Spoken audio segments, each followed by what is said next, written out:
ప్రేమైనా పెళ్ళైనా కొన్ని రోజుల వరకు బాగానే ఉంటుంది, కొత్త రోజులు అంతా బాగానే ఉంటుంది. కానీ క్రమేపీ ఒకరి లోపాలు ఒకరికి తెలిసిన తర్వాత, ఒకరంటే ఒకరికి తెలిసిన తర్వాత ఆ ప్రేమ ద్వేషంగా ఎందుకు మారుతుంది? అవతల వ్యక్తి మీద ఎందుకు ఆసక్తి తగ్గిపోతూ ఉంది? నమస్తే అండి అందరికీ, అందరూ ఎలా ఉన్నారు? నేనైతే చాలా సంతోషంగా ఉన్నాను. మీరు అందరూ బాగుండాలని మనస్ఫూర్తిగా కోరుకుంటున్నాను. అయితే ఈ రోజు వీడియోలోకి వెళ్ళబోయే ముందు ప్లీజ్ నా వీడియో మీకు నచ్చినట్టయితే లైక్ చేయండి, షేర్ చేయండి, సబ్స్క్రైబ్ చేయండి, సపోర్ట్ చేయండి. మీరు ఇచ్చే లైక్ నాకు ఎంతగానో ఉపయోగపడుతుందండి. వీడియో నచ్చినట్టయితే ఖచ్చితంగా లైక్ అండ్ సబ్స్క్రైబ్ చేసుకోండి. అయితే ప్రేమ మనకు చిన్నప్పటి నుంచి అమ్మ, నాన్న, బంధువులు, ఫ్రెండ్స్ ఎంతమంది ఉన్నా సరే మనకి ఇంకో వ్యక్తి కనిపించగానే వాళ్ళలో మనకి ఏదో కనిపిస్తూ ఉంటుంది. కనిపించగానే వాళ్ళకి మనం ఆకర్షితులం అయిపోయి అదే ప్రేమ అనుకుంటూ వాళ్ళతో జీవిత జర్నీ ప్రయాణిస్తూ ఉంటాం. అది పెళ్ళైనా అవ్వనివ్వండి, ప్రేమ అయినా అవ్వనివ్వండి. కానీ కొన్ని రోజులు గడుస్తున్నప్పుడు ఒకరి లోపాలు ఒకరికి చిరాకు తెప్పిస్తూ ఉంటాయి. ఒకరంటే ఒకరికి పడకుండా పోతూ ఉంటుంది.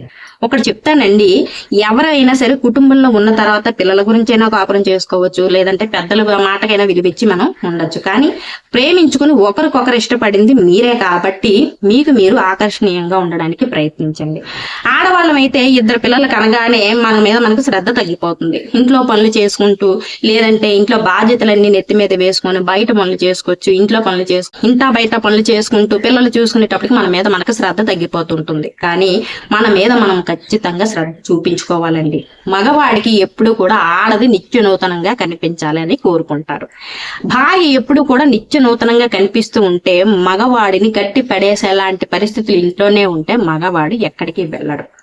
మగవాడికి ఎప్పుడు కూడా యవ్వనం ఉంటూనే ఉంటుంది. 60 ఏళ్ళు వచ్చినా 70 ఏళ్ళు వచ్చినా సరే వాళ్ళు యవ్వనంగానే ఉంటారు, నిత్య నూతనంగానే ఉంటారు. అలా కనిపించాలని కూడా కోరుకుంటారు. కానీ మనకేంటంటే ఇద్దరు పిల్లలకి అనేటప్పటికి మన శక్తి తగ్గిపోయి మన మీద మనకి శ్రద్ధ తగ్గిపోతూ ఉంటుంది. ప్రతిదీ శ్రద్ధగా చూసుకుంటాం, కానీ మనల్ని మాత్రం మనం శ్రద్ధగా చూపించుకోవడం మానేస్తూ ఉంటాం. మనకి మనం ప్రత్యేకించి కనిపించాలి, చూసే వాళ్ళకు కూడా మనం ప్రత్యేకించి ఉండాలండి. అలా ఉంటేనే మనల్ని చూసి అవతల వాళ్ళు ఆకర్షితులవుతారు. అంతేగాని మనలో మనం అన్ని వదిలేసుకొని ఇంకా నాకు అంత అయిపోయింది, ఇంక నేనేం చేయలేను అన్నట్టుగా మనం ఉంటే మనల్ని ఎవరు కూడా పట్టించుకోరు. మన కుటుంబీకుల ముందు మనం పట్టించుకుంటే తర్వాత అందరూ కూడా మన శ్రద్ధగా చూస్తూ ఉంటారు. అందుకే ఇంట గెలిచి రచ్చగలవాలంటారు. మన కుటుంబీకులకు మనం అద్భుతంగా కనిపిస్తే, ఆసక్తిగా కనిపిస్తే బయట వాళ్ళకు కూడా మనం ఖచ్చితంగా కనిపిస్తూ ఉంటాం. మనకు మనం అందంగా ఎట్లా కనిపించాలి? ఇప్పుడు ఇంట్లో ఏదో జరిగింది అనుకోండి, భర్త వల్ల ఏదో పొరపాటు జరిగింది, భార్యకి అవ్వనివ్వండి, భర్తకి అవ్వనివ్వండి, ఒక పొరపాటు జరిగింది అనుకోండి, దాన్ని సాగదీయకండి. ఆ విషయాన్ని సాగదీయకుండా ఆ విషయం గురించి అడిగి నాకు ఆ విషయంలో నచ్చలేదు అని చెప్పేసి దాన్ని ఎక్కువగా సాగదీయడం వల్ల చిరాకు వచ్చేస్తుంటది. అవతల వ్యక్తి మీద ఈ పర్సన్కి చిరాకు వస్తూ ఉంటుంది.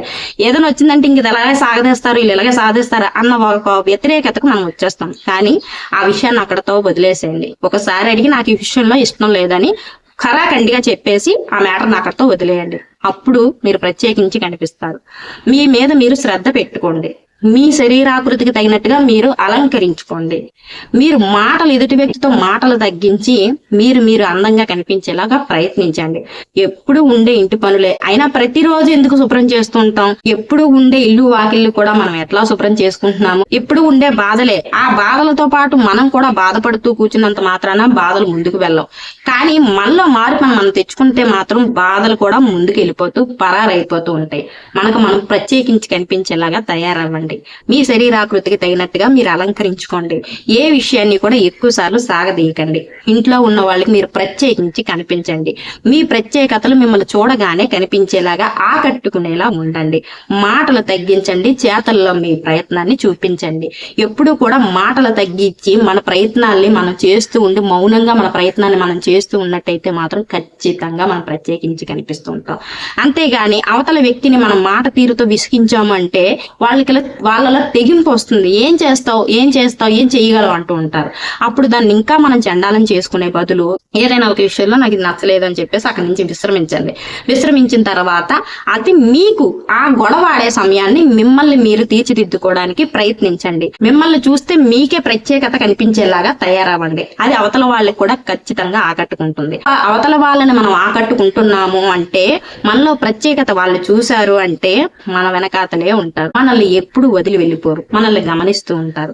అలా కాకుండా అన్ని అయిపోయి ఇంక నేనేం చేయలేను, నా వల్ల ఏం కాకుండా అంటే ప్రతిరోజు జీవితం నిత్యనూతనంగా చేసుకునే అవకాశం భగవంతుడు మనకి ఇచ్చాడు.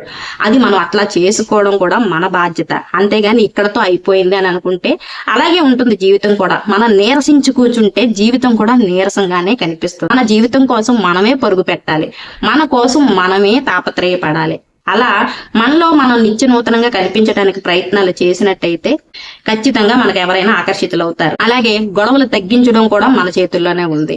ఏదైనా విషయంలో మాత్రం ఎక్కువగా వాదన చేయకుండా అది అక్కడతో వదిలేసేయండి. వదిలేసిన తర్వాత ఆ వాదన చేసే సమయాన్ని మీకు మీరు ప్రత్యేకించి కనిపించడానికి ప్రయత్నించండి. అలా ప్రయత్నిస్తే ఎలాంటి వారైనా సరే మీకు ఆకర్షితులవుతారు. అలాగే ఇంట్లో గొడవలు కూడా తగ్గుతూ ఉంటాయి.